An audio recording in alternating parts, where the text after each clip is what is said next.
Gaurko kronikan kalabaza izango dut hizpide. Garaiko barazkia da eta gure baratzetan asko ugaritzen dena. Kalabaza fruitu bat da, pepinoaren, sandiaren eta meloiaren familia berdinekoa. Haren ezaugarri bereizgarriena kolorea da, laranja kolorekoa da. Kolore bizi hau karotenoak ematen dio, eta batez ere kalabazaren pulpan aurkitzen da. Zenbat eta karoteno gehiago eduki, kolore fuerteagoa izango du. Karoteno hau ondoren gorputzean A vitaminan bilakatuko da. A vitaminak hainbat funtzio dauzka gorputzean. Funtzio horietatik ezagunena ikusmenean duen eragina da. Vitamina hau jasotzen dugun argi kantitatea eta ikusmenaren erregulaziorako ezinbestekoa da. Haren gabeziak argi murriztuarekin begiak ikusmena erregulatzeko duen gaitasuna galtzea dakar. Horrez gain, koloreak bereizten laguntzen du, baita begiaren hezetasuna mantentzen eta infekzioetatik babesten ere. Beste funtzioetako bat antioxidatzailearena da, eta antioxidatzaile guztiak bezalaxe, haren funtzioa erradikal askeen neutralizazioa ematea da. Horrez gain, kolagenoaren sintesian ere laguntzen du, eta horri esker azalaren osasunean eragiten du. Beste vitamina esanguratsu bat, C vitamina da, ezaguna bere antioxidatzaile gaitasunarengatik. Makronutrientei dagokienez noski karbohidratoetan da aberatsa, baina xurgapen moteleko karbohidratoetan, eta beraz, barazki guztiak bezalaxe oso gomendagarria diabetikoen kasuan. Zuntzean ere aberatsa da, hori ere barazki guztien ezaugarria da noski, eta askotan esan dugun bezala, zuntza beharrezkoa da digestio aparatu osasuntsu bat edukitzeko. Teoriari dagokionez horixe da guztia. Orain, kalabazak sukaldean ematen dizkigun aukerez hitz egingo dizuet. Kalabaza purea, baina gauza gehiago egin baita daitezke. Haren kremosidadeari esker, mota guztietako platerak presta daitezke. Hartu papera eta boligrafoa gaur 3 errezeta emango ditut eta. Lehenengoa, ensalada bat izango da. Beharko ditugun osagaiak 2 pertsonako hauek dira.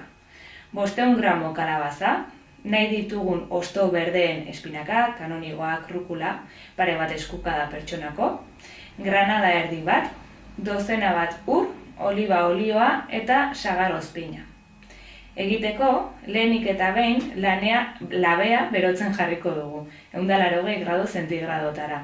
Laberako bandeja batean, laberako papera jarriko dugu. Bertan, jada dadotan moztu dugun kalabaza zatiak jarriko ditugu. Jarraian, 10-15 minutuz labean sartuko ditugu. Kalabaza egina dugunean, plater batean, aukeratutako hosto berdeak jarriko ditugu lehendabizi, eta ondoren granada aleak, kalabaza eta ur tostatuak gehituko dizkiogu. Bukatzeko, oliba olioa eta ozpina gehitu, eta listo, prest dugu ensalada. Bigarren errezeta, pizza bada. Behar ditugun osagaiak pertsonako hauek dira. 2-3 zentimetrotako lodiera duen kalabaza xerra bat, etxeko tomate saltsa, 200 gramo perretxiko, tipula erdi bat, urdaiazpeko xerra bat eta gazta birrindua. Egiteko, lehenik eta behin labea berotzen jarri behar dugu 180 gradu zentigradotan. Bitartean, papel albal zati bat hartu eta bertan kalabaza jarriko dugu. Bertan, nahi ditugun espezia gehituko dizkiogu eta bildu egingo dugu guztiz albal paperarekin.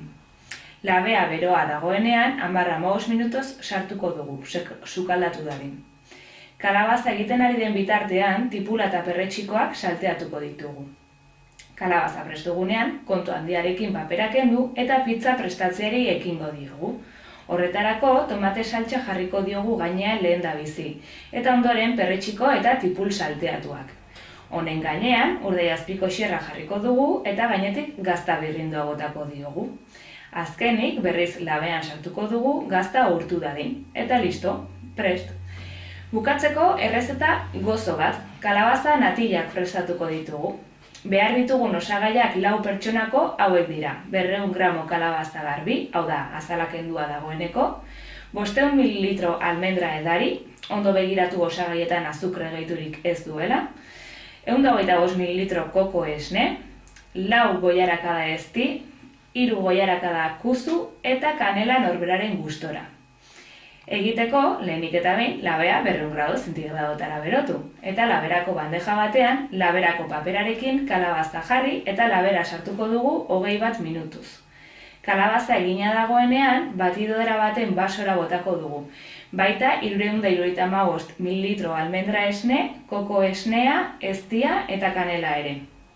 Jarraian batidora pasako dugu osagaiak guztiak ondo txikitu eta nahastu arte. Nahasketa hau kazuela batera botako dugu eta berotzen jarriko dugu su fuertean. Bitartean, baso batean, kuzua eta geratzen zaigun almendra esnea botako dugu. Eta disolbatu egingo dugu kuzua, grumorik gabe geratu arte. Sua jaitsiko dugu eta kuzuaren nahasketa kazuelara gehituko dugu. Ondo nahastu eta 5 minutuz egosten utziko dugu, krema bat lortu arte. Katilutara pasako dugu eta hozten utziko ditugu kanpoan lehendabizi eta hozkailuan ondoren 2 orduz. Eta listo! Hauxe da guztia gaurkoz, informazio gehiagorako sartu www.garazilizarraga.comen edo Facebooken Garazilizarraga dietista eta nutrizionista bezala aurkituko nauzu.